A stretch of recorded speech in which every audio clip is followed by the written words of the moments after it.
let's go ahead and go into maybe some of the bigger names here. And I think we start with Brad Guzan, the baldest dad of Inter Miami. He is their dad. And honestly, Mhm. he's the baldest guy they've had their dad since Don Garber, because Don Garber gave them everything and Brad took it away. Good dad, bad dad type of thing, right?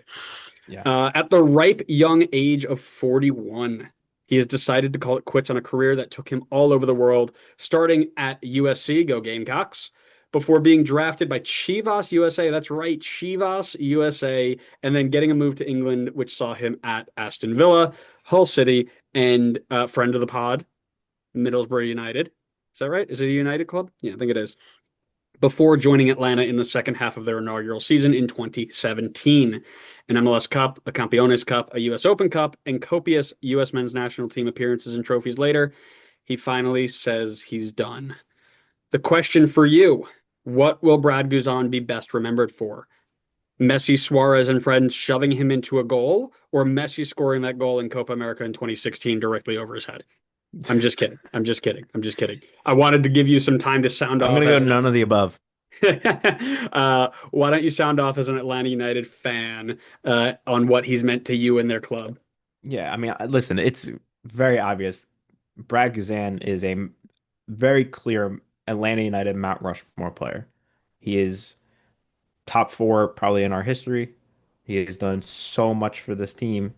A lot of the memories for me are the early years. I mean, just in general, like that's the peak of Atlanta United was the early years. But he was a huge part of it.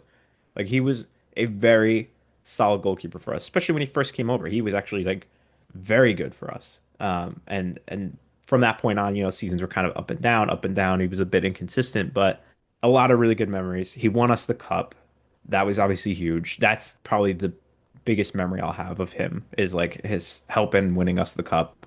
I remember, obviously he joined mid-season and when he first joined, but that was kind of in line with when the team started to play at Mercedes-Benz because at first it was at Bobby Dodd where they were still finalizing the stadium. And that run that the team went on when he kind of joined and they started getting a lot of home games at Mercedes-Benz was electric. I remember that. That was so much fun. The team was firing off.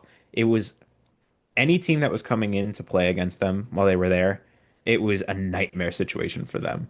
And again, he was a big part of that. Like goalkeeper was a spot. Like Alec Khan did really, I think he did well for us. But once Brad came in, it really solidified that team. His impact on the team is definitely just massive, like 100%. But the one thing I will caveat is I do feel like he kind of has a how would I say this? He vanguard his career a little bit at the end there. The last couple seasons outside of maybe last year have not exactly been the best and probably hurt his like Atlanta United reputation a little bit.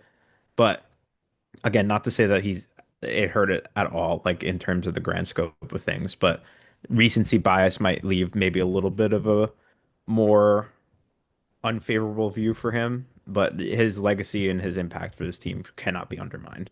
Just couldn't go a day without throwing a Euro snob reference in there. I see. I see.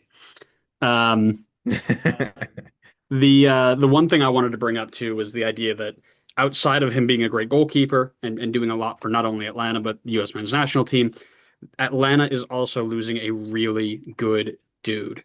So a buddy of mine sent me the farewell video that Atlanta posted where they brought all of the, support staff and the supporters group and all these people in kind of just to read a letter and say goodbye to him face to face. And I didn't know about how much he had done for the Atlanta community outside of the white lines. So, he was a big, big part of the unified team, right? They brought in a player from the unified team who brought in and was like, remember the first time we met and all this stuff. And he's been so connected to that group and, the support of this idea of, I believe they call it the Conquer Kid. And somebody from the Atlanta group can correct me if I'm wrong there, but essentially it's to honor an Atlanta United fan, a young Atlanta United fan who unfortunately lost his life. And it is like a foundation, I believe they set up. And he is really, really tied deeply into that. And the emotion that was felt by these people, right? The people associated with those sorts of groups and the supporters groups and all of these outside groups nearly made me cry at work. when I was watching this. It was so moving to understand what Brad was outside of just a really good goalkeeper and what he meant not only to the club but to the city and to the people in Atlanta. And then you combine that with the way that his teammates spoke about him, right?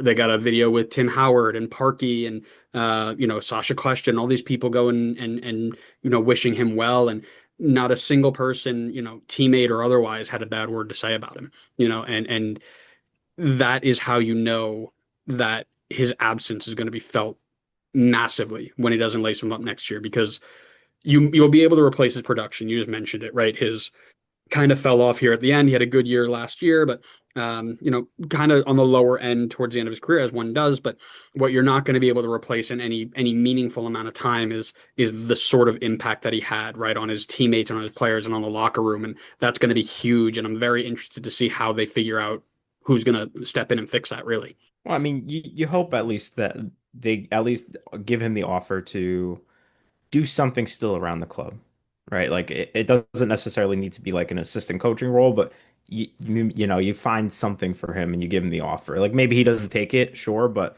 I think you at least got to give him the chance. I mean, he's done a lot for this team. I think Atlanta was where he spent most of his career, shockingly, because I felt like he had a very long career before he even came over to Atlanta, but somehow Atlanta was his like longest tenure with any other team. So I think this is kind of like a home to him.